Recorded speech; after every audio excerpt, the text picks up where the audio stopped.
S'il y a bien un truc que je ne peux pas m'empêcher de faire quand je lis un manga ou que je regarde un animé, c'est d'imaginer des couples. Et vu la popularité des sites de fanfiction et des nombreux fanarts qui tapissent la toile, je ne suis pas la seule. Pour autant, je n'aime pas spécialement les histoires seulement centrées sur la romance, ça ne m'intéresse pas vraiment. Je préfère quand il y a un peu plus d'action. Ceci étant dit, je vais vous présenter les couples que je préfère personnellement dans Jujutsu Kaisen. Ils peuvent être canons, tout comme tout droit sortis de mon imagination. Et on va commencer par les couples hétéros. Attention aux spoilers aussi, on sait jamais.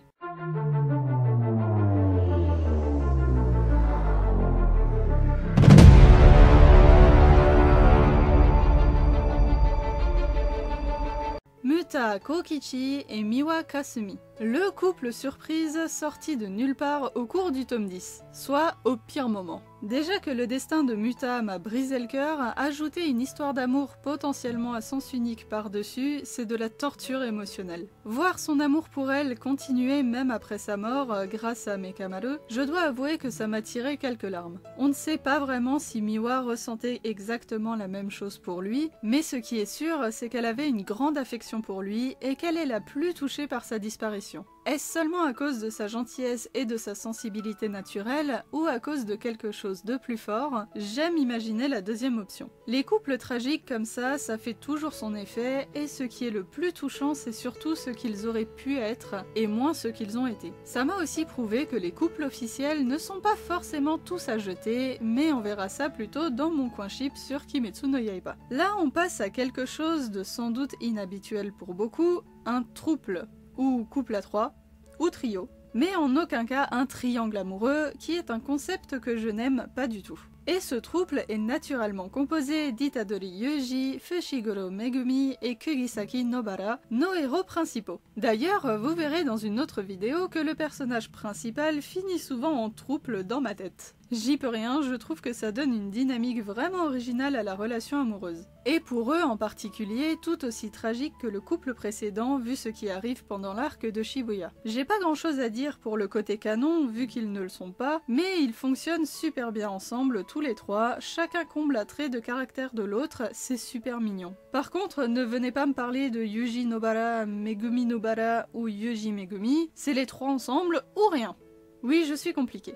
On en termine là pour les ships hétéros et on va passer à une petite partie Yuri qui ne sera composée que d'un seul couple, mais pas des moindres, Takada et Zenin Mai. Vous l'aviez pas vu venir celui-là hein? Oui, c'est juste partie du délire de Mai qui accompagne Todo à sa rencontre de fans avec Takada, qui d'ailleurs n'a pas d'autre nom que ça, Takada, pas de prénom, de nom de famille, et si ça se trouve, c'est un nom de scène. Du coup, c'est pas super pratique, mais tant pis. De toute façon, jamais 203, ce couple-là aussi ne fera malheureusement pas long feu. Ceux qui savent... savent. En tout cas, je trouve ça sympa l'idée d'un couple avec quelqu'un qui n'est pas du monde de l'exorcisme, mais qui est quand même dans un univers très particulier, celui des idols. Si on sort un peu de la singularité de leur rencontre, qui est plutôt humoristique, ça peut donner un truc intéressant. Maintenant, on va passer à ma partie préférée, et comme vous vous en doutez, c'est le yaoi. Va y avoir un peu plus de monde du coup. À commencer par Geto Suguru et Gojo Satoru. Déjà, ils ont les mêmes initiales, ce qui est plutôt marrant et totalement inutile à noter. Et oui, c'est encore un couple à l'histoire tragique. Non contents d'avoir un mort, ils ont en plus une relation de meilleurs amis devenus ennemis. On peut dire que c'est compliqué entre eux, mais ça leur donne aussi une intensité toute particulière. C'est un couple que j'apprécie si on les prend durant leurs années lycée, ou pourquoi pas dans le cadre d'une rédemption de la part de Geto. S'il pouvait arrêter d'être un gros raciste, je pense que ça arrangerait pas mal de monde. Même si à partir du moment où le cerveau rentre en compte, on va plus pouvoir faire grand chose pour lui. Bref, encore une fois, un ship au potentiel dramatique important, mais heureusement Gojo n'est pas forcément coincé avec Geto, parce que je le ship aussi avec Itadori Yuji. Et oui. Je sais que je vais avoir des problèmes en parlant de ce couple, mais tant pis, je les trouve juste beaucoup trop mignons ensemble. Bon, moi je m'en fiche des différences d'âge, honnêtement, et puis comme Gojo a 14 ans d'âge mental, ça passe. Non ? Enfin bon, au-delà de ça, c'est surtout leur façon d'interagir ensemble qui est trop chou. Ils sont hyper naturels, sans chichi, ça coule de source. Je suis sûre qu'ils auraient un quotidien tellement fun et bon enfant, leur vie ressemblerait à un parc d'attractions. Et franchement, ne venez pas me dire que ce brave Yuji ne mérite pas que du bonheur et de la bonne humeur. En gros, il mérite une vie sans Sukuna quoi. D'ailleurs, en parlant de lui, puisque Yuji est à présent casé avec Gojo, Megumi est libre aussi. Donc Sukuna peut l'avoir. Enfin, essayer de l'avoir. Sukuna a quand même une des plus grandes obsessions de l'histoire du manga et de l'animation pour Megumi, c'est évident. Bon, c'est beaucoup moins évident du côté de Megumi, mais c'est ça aussi qui donne du piment. M'en veuillez pas, je suis une fujoshi, j'ai le cerveau détraqué. D'autant que vu le caractère de Megumi, il serait tout à fait capable de mettre le fléau au pas, je pense. C'est pas non plus un petit être sans défense. De toute façon, Sukuna lui mange déjà presque dans la main, c'est un des tout premiers ships auxquels j'ai pensé en voyant la série, je m'en débarrasserai sans doute jamais. Même si Megumi a de la concurrence depuis quelque temps.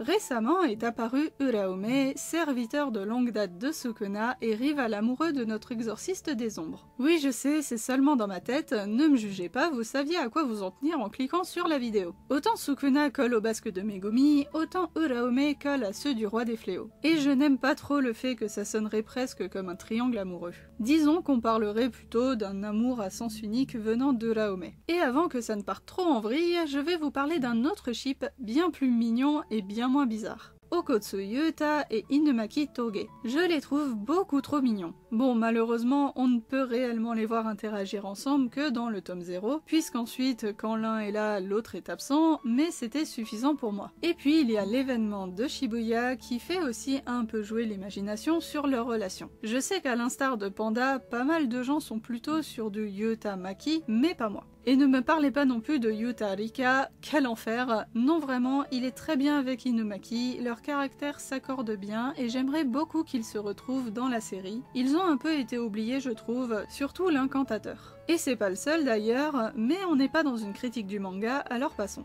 Pour finir, je vais vous présenter une catégorie de ships que je qualifierais d'inclassables, des couples un peu plus saugrenus, voire carrément bizarres, que je garde pour la fin, pour être sûr que ceux qui sont encore là à ce stade de la vidéo soient dans le même délire que moi, niveau découverte de ships. Donc, on reprend avec Fushiguro Toji et Zenin Naoya. Oui, je sais, ils sont cousins, je sais déjà que je ne vais pas me faire que des amis avec ces vidéos. Mais franchement, l'obsession de Naoya pour Toji n'a rien à envier à celle de Sukuna pour Megumi. C'est le seul de la famille Zenin qui a vu son potentiel incroyable et il le tient en très haute estime. À mon avis, ça peut aussi être très intéressant du coup. Enfin, si Toji était vivant quoi. Ce fandom, c'est vraiment la foire au drama, c'est limite compliqué d'avoir un couple où les 2 ou 3 parties sont en bonne santé. Du coup, j'ai un peu craqué sur le dernier couple. Couple composé donc de Kamo Noritoshi et Zenin Maki. Oui. Non mais cherchez pas, hein, y a absolument aucune raison valable pour que ce ship existe. Je dois sans doute être la seule personne au monde à y avoir pensé. C'est juste parti de l'idée qu'en tant qu'enfant de 2 des 3 grandes et anciennes familles d'exorcistes, ils devraient se connaître depuis plus longtemps qu'on ne le pense. Gojo trimballait bien le jeune Megumi partout pendant leur rassemblement à l'époque, alors pourquoi pas. Et justement, on va terminer avec Gojo. Oui, encore lui, et Toji.